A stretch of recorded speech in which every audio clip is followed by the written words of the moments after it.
Okay, this is Thomas Freed on the Liberty Works Radio Network. This is the Truth Attack Hour, and yes, that's right, folks. We're back. We're back with the Truth Attack. Okay, we are the Liberty Works Radio Network, and we do need the support of the members of the listening audience to keep the broadcast network operating. So, if you enjoy the information, the shows, the discussions, the lectures, the revelations, the guests and the hosts on the other shows on the network, we sure would appreciate it if you could find your way over to the LibertyWorksRadioNetwork.com website. That's all one string, LibertyWorksRadioNetwork.com, and get signed up as a monthly subscribing member, even if it's as little as $15, $20 a month. Every membership helps, and we do need your support to keep the network operating. And if you want to get more fully informed and well educated on my favorite topic on the show, which of course is the maladministration of the federal personal income tax by the IRS, the DOJ, and the federal courts, you find your way over to taxfreedom.com, start reading and get educated, because the Supreme Court has turned the tables on the IRS. And the cracks are opening up big time, even in the operations of the IRS already. And if you need anyone, if you know anyone that needs help answering the IRS or dealing with the DOJ in court on tax issues, you send them over to irszoom.com, where they can get document templates to answer any piece of IRS correspondence they've received that costs only 30 or 40 or 50 bucks a letter. And it can answer the DOJ in court on the claims that tax is owed. Okay, so taxfreedom.com and irszoom.com. Get educated, get help. Stand up, fight back, exercise your rights, because the government is going crazy, right? New York is adopting straight up pure communism. Oh, look, he has money. Tax it. Oh, look, they have second homes. Tax it. These are not viable bases for taxing. This is straight up direct taxation without real basis.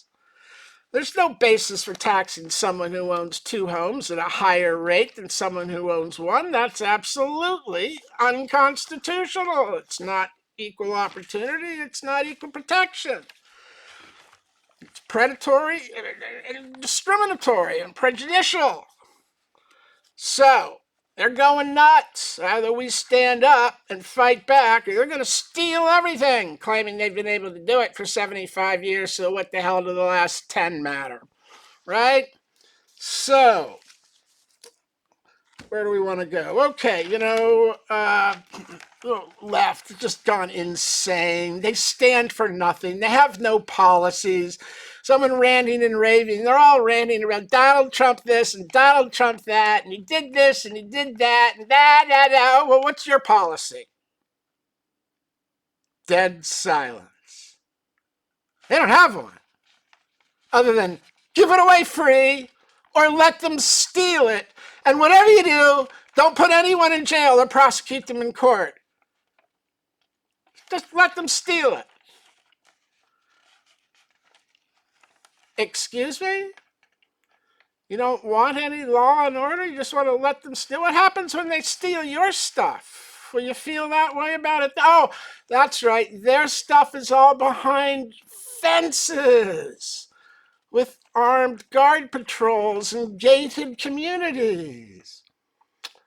They'll be the last group that feels the consequences of this insanity being pushed in every Democrat city in the country, which is where all the crime and poverty and fraud is being committed. I think it's pretty clear at this point that every single federal program that involves NGOs, non-government organizations, is a fraudulent operation where the NGOs are siphoning off the money and keeping it within the bureaucratic administration of the program and preventing the funds from ever getting to the intended recipients that the program was supposed to serve. Every single one of these NGO programs is fraud, fraud, fraud, fraud, just rife with it. Maybe not every single NGO is fraudulent, but there are so many of them it makes it clear why Congress shouldn't be giving money to NGOs. It needs to deliver the funds itself. Putting a middleman just gives you Obamacare, where the insurance companies make hundreds of billions and nobody gets any health care at all. Middlemen steal the funds. Government's going to have to figure out how to administer these programs directly, like with SNAP benefit cards, where the middleman, the store, can't take advantage of the card. Because he's not getting the funds, the individuals are. And everywhere where the funds go to the NGO, the organization, to pass it out, somehow the money never makes it. California spent how many billion on homeless and the population has grown, but they've got 500 NGOs addressing homelessness in California. I'm sure they'll settle it in the next year or two, right? Forget about the last 15 when the NGOs stole all the money. They're right there. They're right on the edge of settling it now. All they need is another 50 NGOs. Yeah, right. So, they've gone nuts. But where are we really? Where are we really? Well, if you listen to the show, you know that occasionally I read from articles in the Epoch Times. I like their authors. It's the paper I like to read in the physical world as opposed to digital sources. This is by Victor David Hansen, The World Made Anew. And it talks about where we really are. With a whimper rather than a bang, the world has become a different place than it was in January 2021 when President Donald Trump left office. Almost everything we are now told about the global status quo is mistaken, largely because critics focus only on what Trump says rather than on what he does and the results of what he has done in policy. Rather, the left and some on the right are furious whenever Trump posts, says, or does something that offends their delicate sense of taste, tradition, decorum, or whatever. Their outrage leads them to ignore whether this art of the deal theater ultimately leaves the United States stronger. More often than not, it does. We are not bogged down in a forever war with Iran. We are engaged in more than 4 months of frustrating negotiations with a theocracy that has no intention of giving up its nuclear weapons and ability to bully and undermine most of the Middle East. Israel is not without friends and is more regionally dominant than at any point in history. Radical Islam, whether in the form of the Iranian regime, Hezbollah, Hamas, or the Houthis, is at its weakest point in half a century. China is recalibrating nearly all of the assumptions it has held for the past 2 decades. Russia is humiliated and hemorrhaging. Latin America is more pro-American than ever before. So let's start with Latin America. In 2013, John Kerry boasted to the Organization of American States that the era of the Monroe Doctrine is over. He may not have anticipated how naturally his declaration would be interpreted throughout the Americas, that the Obama administration would no longer act unilaterally to prevent distant, hostile regimes from establishing spheres of influence in the Western Hemisphere. And indeed, Latin America subsequently witnessed a wave of left-wing and sometimes overtly communist governments emerging during the Obama and later Biden administrations. But that left-wing wave is over. Instead, here is where things stand as of July 2026. Latin America has swung decisively away from communism and toward Washington over the past few years.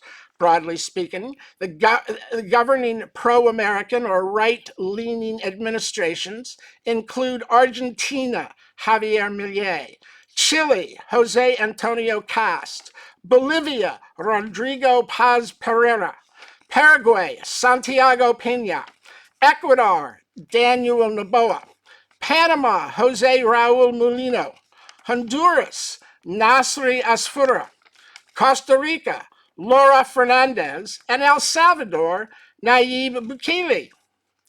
Guatemala and the Dominican Republic are both pro-American, and new conservative governments will soon take power in Colombia and Peru.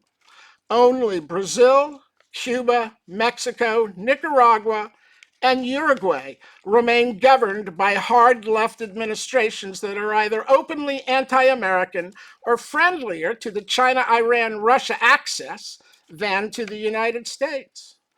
Why these dramatic changes? There are many reasons, but one stands out. The United States now helps its friends and harms its enemies under Trump. China is now backing away from its efforts to control the Panama Canal in the face of U.S. pressure. Venezuela is no longer a Stalinist bully exporting death and destruction to its neighbors. Instead, Trump captured and jailed its thuggish Chavista president, Nicolas Maduro. Russia and China once bought sanctioned Venezuelan oil on the cheap, but no longer. Almost all illegal immigration from Mexico and Latin America has abruptly ceased for the first time in history. How about our North American neighbors? The Carney government in Canada is finally rethinking its pro-Chinese, Europhilic anti-Americanism after welching on its 2% defense commitment, running up a $50 billion trade surplus with the United States, and loosening security along its side of the border. Now, a new Canada-U.S. relationship is emerging. Canada is finally working to meet its defense commitments. All trade issues are on the table, and the shared border is more securely patrolled. Trump has enormous leverage over an often duplicitous Mexico. That country's anti-American posture is hardly surprising, given the concessions the United States has long extended to it. Mexico receives some $65 billion annually in remittances, much of it sent by illegal aliens who are often subsidized through U.S. entitlement programs. Most had their entry into the United States effectively green-lighted by Mexico City. Mexico has run up a $200 billion trade surplus under the guise of free trade, and its drug exporting cartels have killed thousands of Americans while pouring billions of dollars in drug profits into the Mexican economy. Trump, however, can sharply tax remittances, reduce Mexico's trade surpluses, halt all illegal and much legal immigration, and end cartel infiltration, realities that Mexico apparently still has not fully grasped. The quagmire of the Middle East? The Middle East is now suddenly a different place. Whatever the final denouement with Iran, Tehran has lost a half-century and half-trillion-dollar investment in its military and nuclear industrial complex. The once feared bully of the Muslim Middle East has been humiliated and exposed as a paper tiger, with its economy and perhaps its very existence now dependent on the disposition of the Trump administration. In its sporadic missile launches, Iran often leaves Israel alone because it knows the Jewish state can target any of its unhinged leaders whenever hostilities resume. Okay, I think I hear the first commercial break coming up, so I think this is a good place to take a break on the article. We'll get back to it in 5 minutes when we get back from this commercial break. This is Thomas Freed on the Liberty Works Radio Network. We'll be back in 5.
Okay, this is Thomas Freed on the Liberty Works Radio Network. This is the Truth Attack Hour, and why don't we just get right back into this? We're reading from an article in the Epoch Times from the opinion section from July 22, July 28 edition of the Epoch Times. An article by Victor David Hansen entitled "The World Made Anew," where he's reviewing where we are after Trump's policies. So let's take a look. Where were we here? In its sporadic missile launches, Iran often leaves Israel alone because it knows the Jewish state can target any of its unhinged leaders whenever hostilities resume. In a development that would once have seemed surreal, Israel is providing intelligence and missile defense to the Muslim Gulf states, which are effectively fighting alongside the United States and Israel against a fellow Muslim nation, Iran. Hamas has been crushed. Hezbollah's once feared missile arsenal and many of its crazy leaders have been largely eliminated. The Houthis, lacking any credible air defenses, know that every missile they launch at Israel or into the Red Sea could cost them another port facility or power station. Lebanon is reawakening from its 50-year coma. Russia lost its last client in the Middle East with the fall of the Assad regime. Neither China nor Russia can any longer supply Iran by land, sea, or air, nor can they purchase its sanctioned oil. America's allies are growing stronger, while the China-Russia axis grows weaker. Soon, the Strait of Hormuz, Iran's supposed Trump card, will be nearly as irrelevant to global energy markets as it already is to the United States. Existing pipelines that bypass the Gulf are being expanded. New ones are planned or already under construction to the Red Sea, the Mediterranean, and the Gulf of Oman beyond the strait. The United States is the largest producer of oil and gas in history now and does not need Middle Eastern oil or gas, or for that matter, much of anything else besides. And then there are our European allies. Europe publicly despises Trump. Privately, however, many Europeans concede that his antics compelled them to meet their long-neglected 2% defense commitments and inspired their new pledges to spend 5% of gross domestic product on defense. Although the medicine initially seemed worse than the disease, Europe now quietly acknowledges that Trump was right, and just in time to accelerate rearmament as Russia pressed westward. If left unchecked, Europe's embrace of near total disarmament, shocking demographic decline, unending hostility toward fossil fuels and nuclear energy, mass illegal immigration from the Middle East, Africa, and elsewhere, and steadily expanding socialism will turn the continent into a third world hellhole. The United States is allowing Ukraine both to manufacture Patriot missiles and to strike targets anywhere inside Russia. Yet Trump remains almost alone among Western leaders in describing the war as a tragic waste of hundreds of thousands of human lives that must end. The war, not the lives. At the same time, he has given Ukrainian President Vladimir Zelensky greater targeting leeway and access to more controversial weapons than any previous president or administration. In any case, our rival Russia is now in its weakest political, economic, and military condition since the post-Soviet chaos of the 1990s. Had anyone predicted 5 years ago that Russia would be importing gasoline or that buildings around the Kremlin would routinely be struck by drones, he would have been dismissed as delusional. Nor could anyone have imagined suffering perhaps well more than 1 million dead, wounded, missing, or captured in a Stalingrad-like slog of its own making in the Ukraine, while losing perhaps half its arsenal of ships, tanks, and aircraft. And China? It is stagnating almost as rapidly as it once rose, burdened by a fertility rate of just 1.0%, I guess, while importing 75% of its daily oil consumption, 42% of its natural gas, and 30% of its daily food. Its weapons exports are proving no match for Western arms.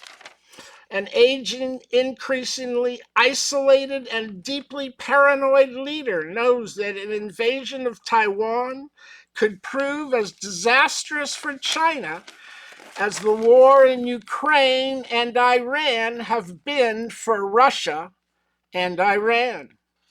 Meanwhile, a gradually awakening West seems to be finally weary of Chinese mercantilism and is starting to demand reciprocity in trade.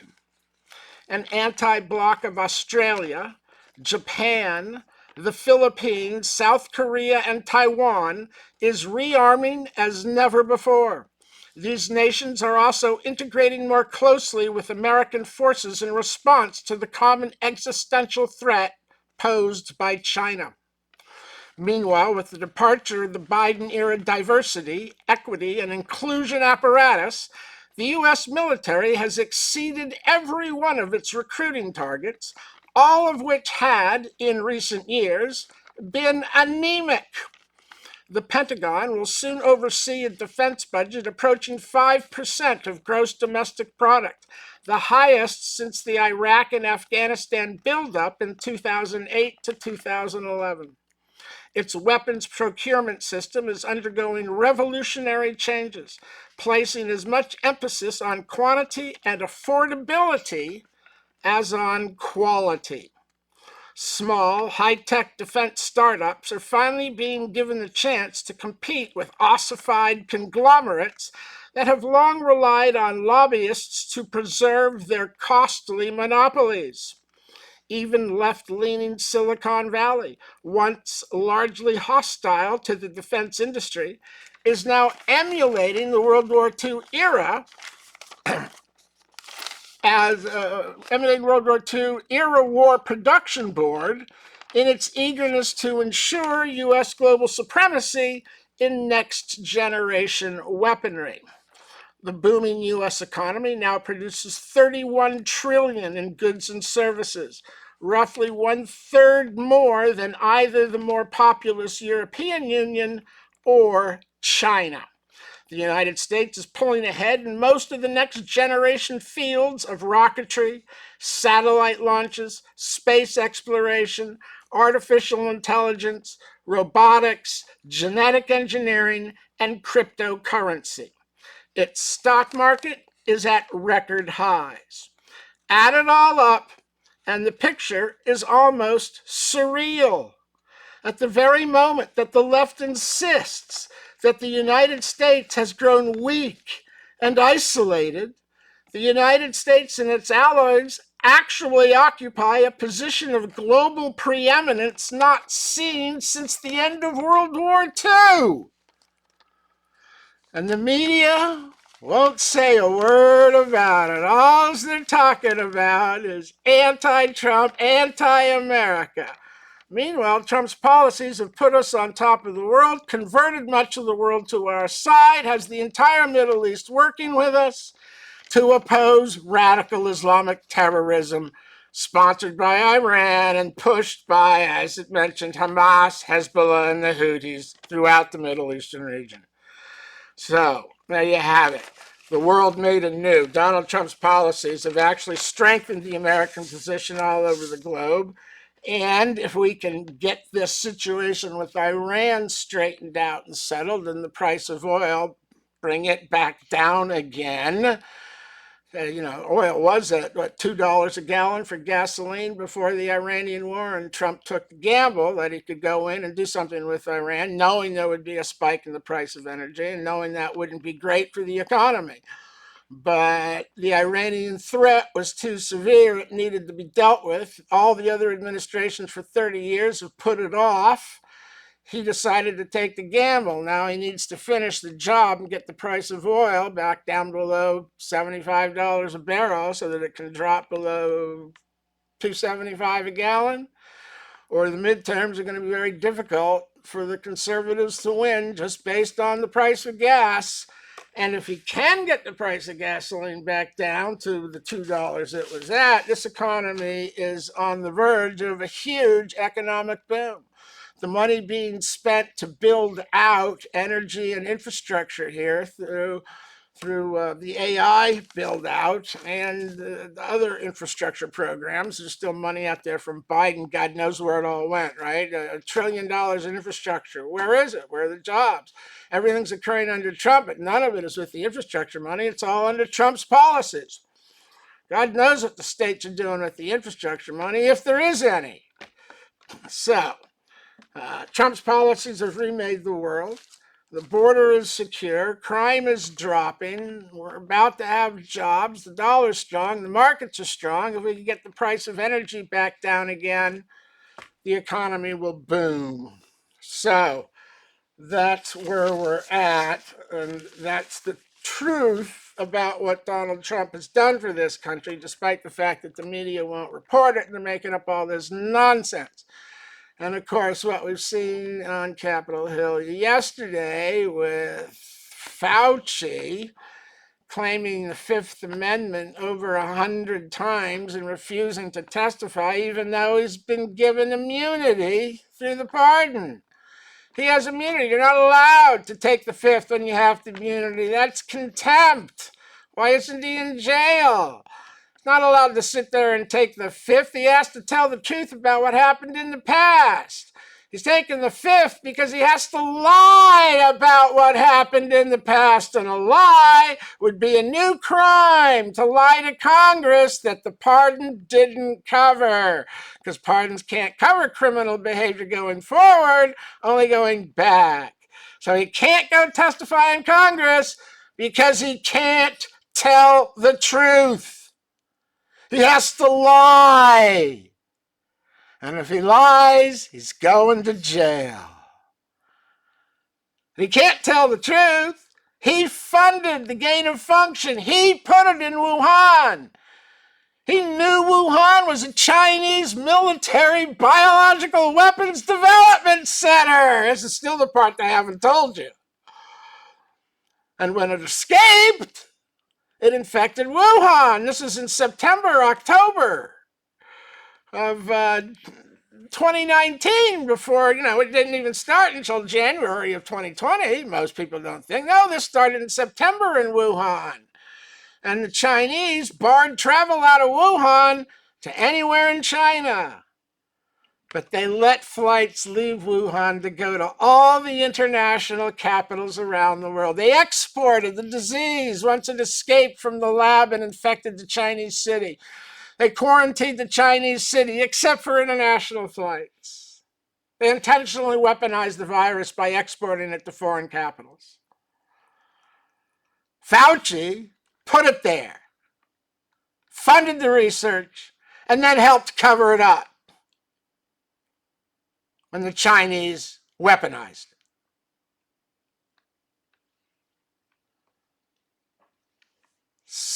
it. And of course, taking the Fifth over 100 times is pretty clear evidence that he can't tell the truth about what did happen, which would go to the vaccinations, COVID, ivermectin, all the other things, hydrochloroquine, all the other things they lied about to force the vaccine down everybody's arm.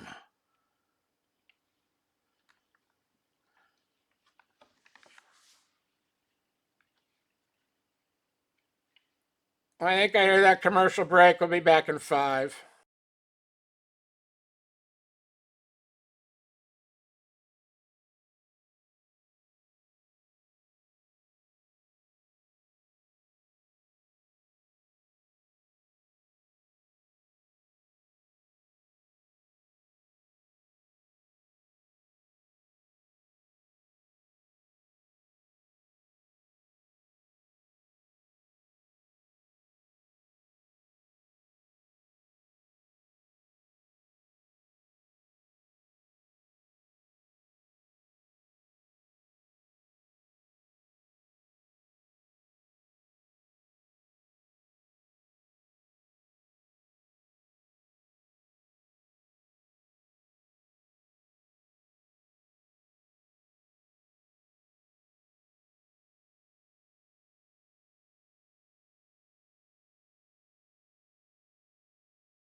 Okay, this is Thomas Freed on the Liberty Works Radio Network. This is the Truth Attack Hour, and let's go ahead and change subjects here. Last week I was talking about how the cracks have been starting to open in the courts through the Moore decision, which declares the income tax is an indirect tax under Article 1, Section 8, Clause 1. Which precludes and forecloses on the possibility that it is a non-apportioned direct tax under the 16th Amendment, which is what the circuit courts have been declaring they are enforcing against you for the last 50 years. So the Supreme Court has just said that what the circuit courts have been doing for 50 years is a fraud. They didn't quite frame it that way, but that's the ultimate effect. It's an indirect tax under Article 1. It's not a direct tax under the 16th Amendment. That means every single person who's had money taken from them has been criminally defrauded by an IRS violating the Constitution and enforcing slavery, or the second plank of the Communist Manifesto, a system where if you earned, you owe. Because you're not working for yourself or God, you're working for the people that run the government, the socialists. Pushing the second plank of the Communist Manifesto, a heavy progressive or graduated income tax, together with the fifth plank, the Federal Reserve Bank, a quasi-governmental private monopoly on currency and credit, all of which the population is taught to tolerate through the 10th plank, federal control of the public schools and their curriculum and teaching agendas and policies. They don't teach you how to read, write, and think anymore. They teach you how to obey. So, along with the Moore decision that upsets the subject matter jurisdiction of the courts alleged for 50 years, exposes that there is none, or rather what they've been claiming is fraudulent. We also have the Loper-Bright decision, which overturned the Chevron illegal doctrine of regulatory deference, which had allowed the government's agencies and bureaucracies to write their own rules that went above and beyond and replaced the limited authority of the statute, replaced that authority with an unlimited regulatory power to write their own law. Regulatory deference, the court has to defer to the regulatory interpretation implemented by the agency bureaucrats, even if that interpretation far exceeds the statutory authority provided, the commands demanded, or the limitations within the power granted. The regulations can overcome all of that and do whatever the bureaucrats deem necessary to efficiently and conveniently enforce this statute, even if it means going beyond what the statute provides.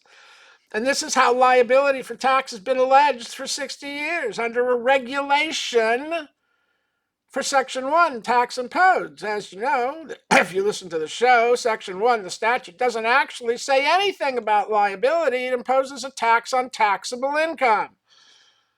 So who's liable? Somebody named taxable income?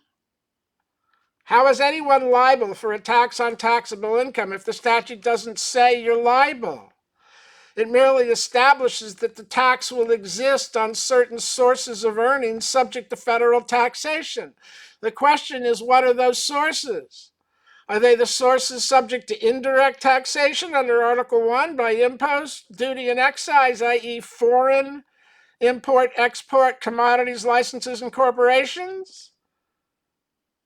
Like the Supreme Court says in Moore, indirect, impost, duty, excise, no tax on labor. That's why they've had to lie and say it was a direct tax under the 16th Amendment. That's the only way to get to taxation of your labor. Oh, but there's no liability in the statutes that direct because it implements the indirect collection of the source, where the withholding agents and employers, the tax collectors, are the parties made liable for the payment of the tax, never paying tax out of their own pocket because they shift the burden by withholding the money as tax from payments made. And then they send in what's been collected. Indirect, just like a sales tax. There is no direct taxation. There is no direct payment of the wage earner. There's no requirement laid on the citizen to disclose everything he did and earned so the federal government can claim a piece of it. And that's all fraud. None of that exists in law.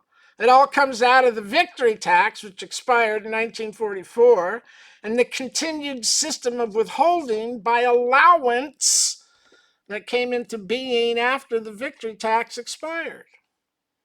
But when the tax expired, what tax is being allowed to be withheld? There's no new income tax in 1945. They're letting you assume that the victory tax is still in place, or that you were subject to the tax that was started in 1913. But from 1913 to 1944, no citizen was subject to that tax. Only the non-resident aliens, foreign corporations, and domestic corporations subject to impost duty and excise taxation. Alcohol, tobacco, firearms, import, export, non-resident aliens, foreign activity, and in foreign places. That's what's subject to tax.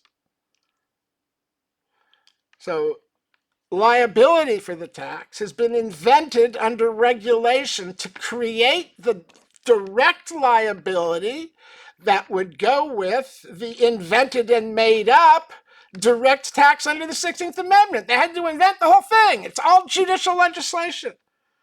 Communism. Graduated taxation in place of uniform taxation. Citizens can't be broken into different classes and treated differently in law based on the class, unlike the corporate person, the foreign person, the licensed person. They can be broken into graduated classes, not the citizens. They have to be all treated the same. Or you're not implementing constitutional taxation, you're implementing communism. Straight up communism. So Loper Bright says you can no longer use regulations that go beyond the statutes. That means you have to review de novo from the beginning all over again, starting with the Constitution, how liability for tax is going to be determined. You can't let the bureaucrats make up a direct liability that isn't in the statutes because there's no direct taxation of the people in the Constitution, regardless of the adoption of the 16th Amendment. Part of that reason why there's no new power is because if there was a direct power to tax without limitation the American people created by the 16th Amendment, that would obviously be a new power, because previous to the 16th Amendment, all direct taxes had to be apportioned to the states.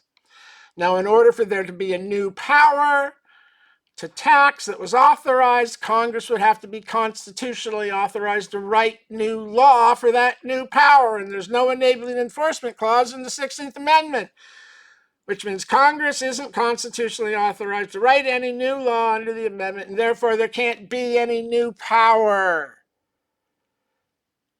And none of the existing statutes can be presumed to apply to the enforcement of that alleged new power when it doesn't really exist. And that's exactly what they've been doing, as most people in this arena who have studied and understand and know that all of the statutes are published for enforcement under Title 27, Part 70, alcohol, tobacco, and firearms, indirect taxation by excise, from the Prohibition era and shortly afterwards. All of the statutes are enforceable for ATF, Title 27, but not Title 26, the income tax. It isn't there. No published authority for enforcing the income tax, because there's no direct taxation of the people. It's all there in the law. The judges have just been ignoring the law and rewriting it with judicial legislation in order to enforce their version of the second plank of the Communist Manifesto, the socialist judges. And for some reason, the Supreme Court let them get away with it until 2024, when this court ruled in Moore, it's indirect.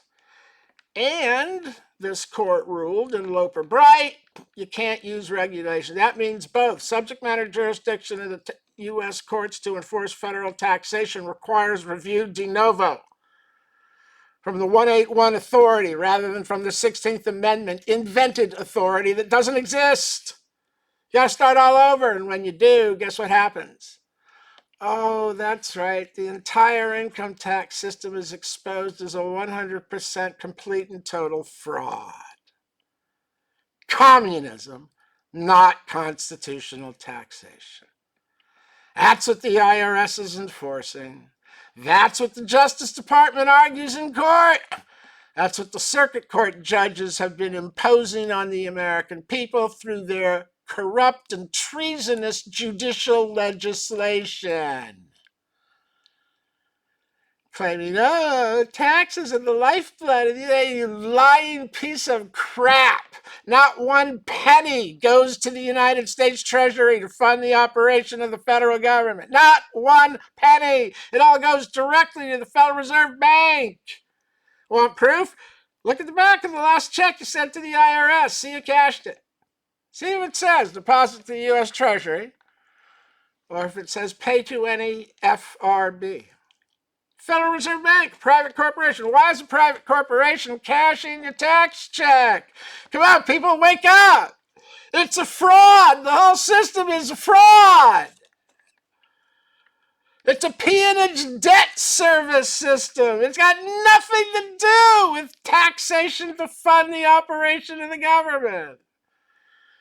It's a peonage debt service that has the American people's labor being used to collateralize the $40 trillion in debt owed by Congress to the private bank for the use of the worthless fiat notes in place of real money under the Constitution, i.e. gold and silver coin. So, taxfreedom.com, go over and start reading. We got it all explained over there, how all the pieces connect. And like I said, the cracks are appearing. Well, look at this. We're just about out of time. Well, I was going to read from something that I've written to go after one of the other cracks, because I guess we'll talk about this next week. One of the things the IRS has started doing, apparently, I guess they're reacting to what we've been arguing in court about produce the subscribed tax return under 6020B. They've given up on trying to defend that. Now they're just sending out notices of deficiencies without ever assessing any tax. The account transcripts show that they're not doing assessments anymore. You used to see an SFR and then an examination of the amount, but some have no return filed at all. Okay, so where's the assessment? How do you know how much tax is due to issue a deficiency for or to try and make levy on if the amount has never been assessed? How is it owed and due if it's never been assessed? How do you levy for tax that you haven't officially laid? You just sent them a letter saying, we think you owe us money. Send us a return. And the next letter you get is, oh, hey, well, here's the tax bill. Pay us. What happened to the assessment? What happened to the notice of deficiency? What happened to the tax court? What happened to legal due process? What happened to the statutes? What happened to the Constitution? Oh, we don't use that anymore. We just tell the judge, you made money, and he won't cooperate. So punish his ass. And we're pretty sure the judge will do what we tell them, because we know they're not using the law. They're using a de facto operational practice that amounts to the second plank of the Communist Manifesto. Welcome to the new society. If Trump wants to win the next election, he's going to have to tell the American people they don't have to pay income tax anymore, because the whole thing's been a fraud, and the socialist judges are refusing to follow the Supreme Court's ruling. We'll be back next week with more. This is Thomas Fried on the Liberty Works Radio Network.